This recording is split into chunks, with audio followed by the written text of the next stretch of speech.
Lumabas ako para magyosi dahil alam mo na, ayaw ng kapatid mo sa amoy.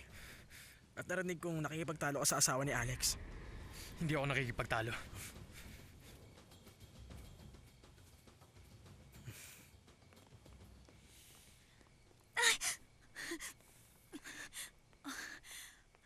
Maghahaponan ka ba? Wala akong gana. Bakit? May nangyari ba? May sasabihin ako sa'yo.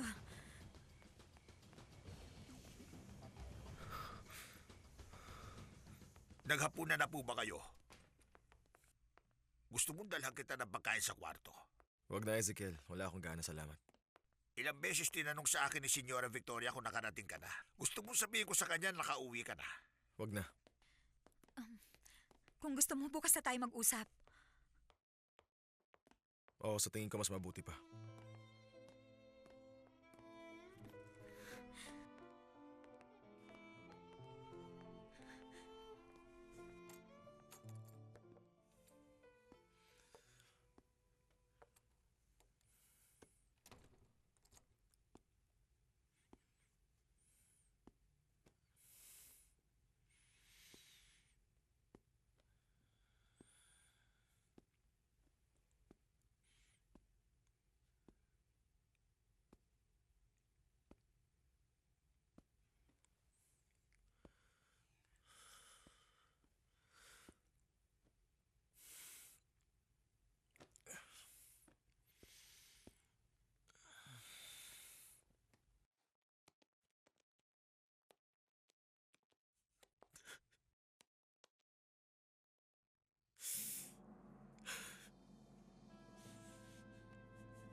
Tinanong ko siya kung gusto niya sabihin ko kay Senyora Victoria na nakauwi na siya. Pero huwag na raw at umakyat na siya sa kanyang kwarto. Anong itsura niya? Ibang-iba ito. Parang may seryoso at malubhang nangyayari sa kanya. Pagdating nga niya, hindi niya pinansin si Senyorita Maria Jose. Ay, Panginoon ko.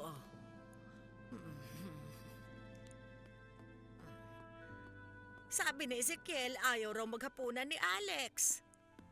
Sabi niya nakakatakot daw ang mukha na para bang may grabing nangyari.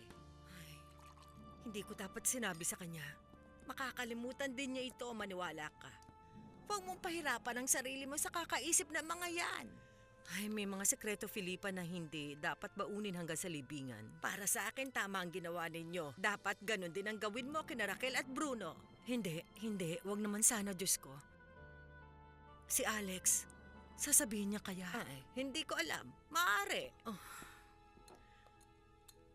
Inumin mo itong Salamat. tsaa. Gusto mo ng asukal? Huwag, walang asukal. Sa pagkakataong ito, kailangan sabihin mo kay Alex ang tungkol dito, Maria Jose. Oo nga. Anong nangyari? Hindi ko nagawa. Umuwi siya mabigat ang pakiramdam. Sabi ko sa kanya gusto ko siya makausap pero sabi niya bukas na lang daw. Pero importante ang bagay na to, Alam ate. ko yun, pero hindi niya man lang ako pinansin. Baka naman may problema siya sa trabaho. Tapos bibigyan ko pa siya ng mas mabigat na problema. Yun ba ang gusto mong gawin ko? Pero asawa ka niya, ate! Hindi niya ako asawa. Oo, asawa ka niya. Naging asawa ka niya nung nagsiping kayo. Nakalimutan mo na? Kakausapin ko siya. Anong sasabihin mo sa kanya? Hindi ko alam. Ibibigay ko sa kanya itong libro. Sinulat ko nung nakilala ko ang kanyang ama. Alex? Alex, iho, gusto kita makausap, utang na loob. Kahit papano, hayaan mo ako magpaliwanag.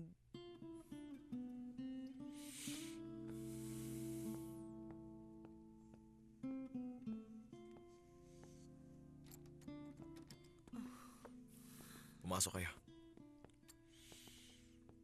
Sa tingin ko wala na kayong dapat ipaliwanag. Sapat na ang lahat ng mga narinig ko sa inyo. Oo, pero ibang sinasabi ng mga damdamin natin. Gusto niyo maupo? Huwag na. Ibibigay ko lang sana sa'yo to. Sinulat ko ito maraming taon na nakakaraan. Alam ko sumusulat ka pero hindi ko alam na may naimprenta pala kayo. Isang magaling at matalinong writer ang asawa ko pero sayang hindi siya pinalad. Mahilig din naman ako sumulat pero ginagawa ko ito bilang libangan ko. Lumipas ang maraming taon, hindi ko ipinakita sa mga publishing house ang mga yon. Isang araw naglakas loob ako. Nagawin nito, sinabi sa akin ng editor na maganda mga nobela ko.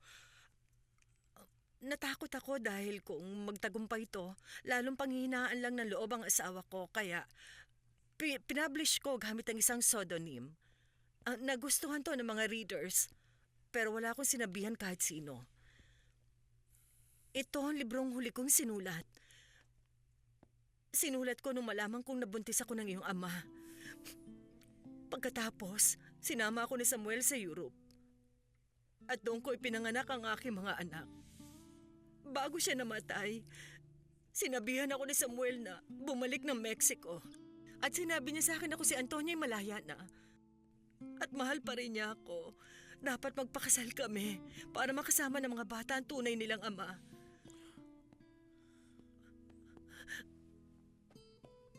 Noong maliit ka pa at nung una kitang kinarga sa aking bisig, pakiwari ko, isa ka rin sa aking mga anak. At minahal kita umpisa ng oras na yon. Hindi mo maipagkakailayan.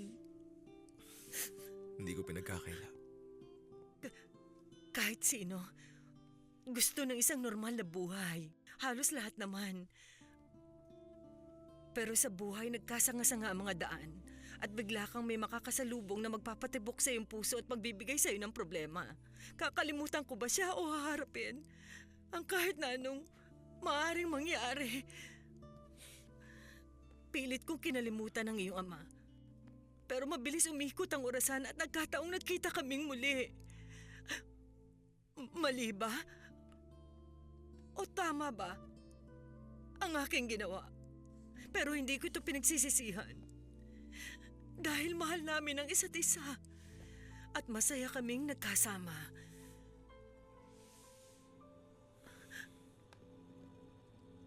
At kung gusto mo talaga, kung gusto mong malaman ang tungkol sa iyong ama at sa akin, basahin mo. Kung hindi ka interesado, itapon mo sa basurahan.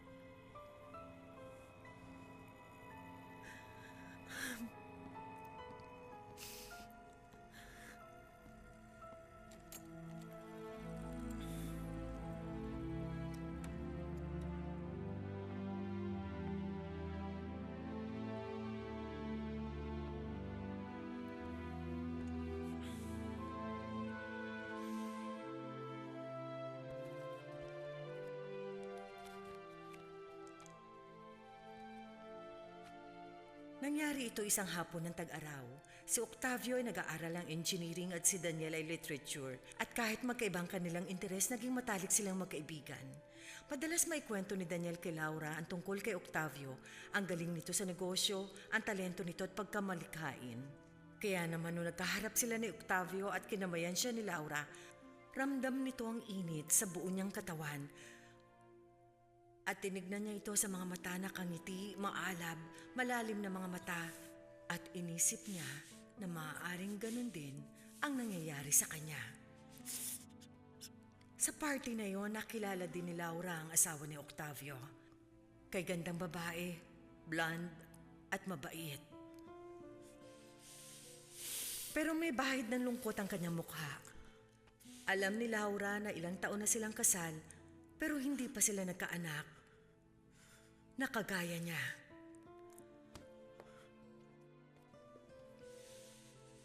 Alam ni Laura na sa pagkakaroon ng isang anak, nagiging ganap ang isip ng isang tao at lalong natututong pahalagahan ang isang buhay. Walang kasing saya dahil may isang nangangailangan at nagmamahal sa iyo. Dahil umpisa nung nawakan mo ang kamay ng bata, pakiwari mo'y ayaw mo na itong bitawan.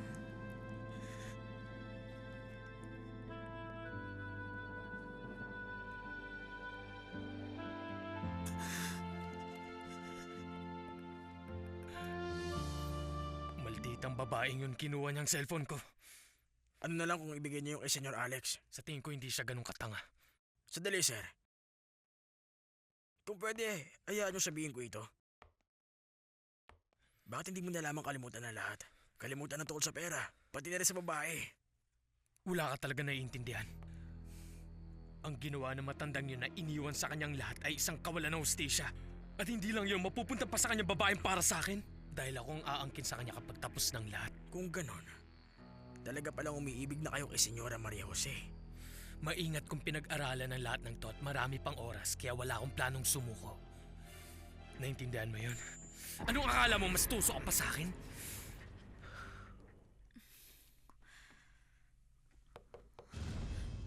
Sino yan? Si Alejandro.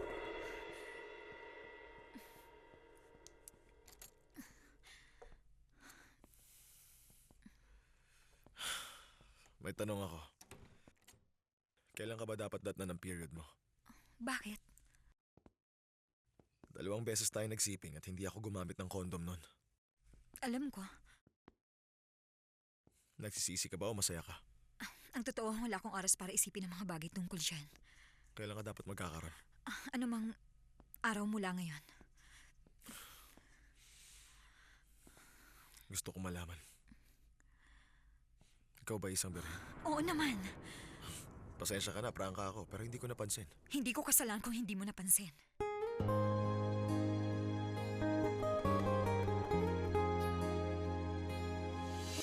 Pinipilit niyang hiwalay siya sa akin. Wala bang kahulugan yun sa'yo? Mabibigyan ito ng kahulugan sa maraming paraan. Wala akong duda na ang lahat ng ito'y panluloko pero walang sino man makapagpapatunay sa'yo na si Bruno ang may gawa nito. Pwedeng gawa ito na isang taong napakagaling lang. Ang galit mo kay Bruno at ang galit niya sa'yo ay nanggaling sa napakatagal ng panahon. Tama lang na pagdudahan mo siya kapag ganito ang nangyayari. At lalo na, kung si Maria Jose ang nagsasabi sa... Itay, sa totoo lang, mahal na mahal ko na po si Alex. Ayoko na uli mangyari sa akin yan dahil... masasaktan ako.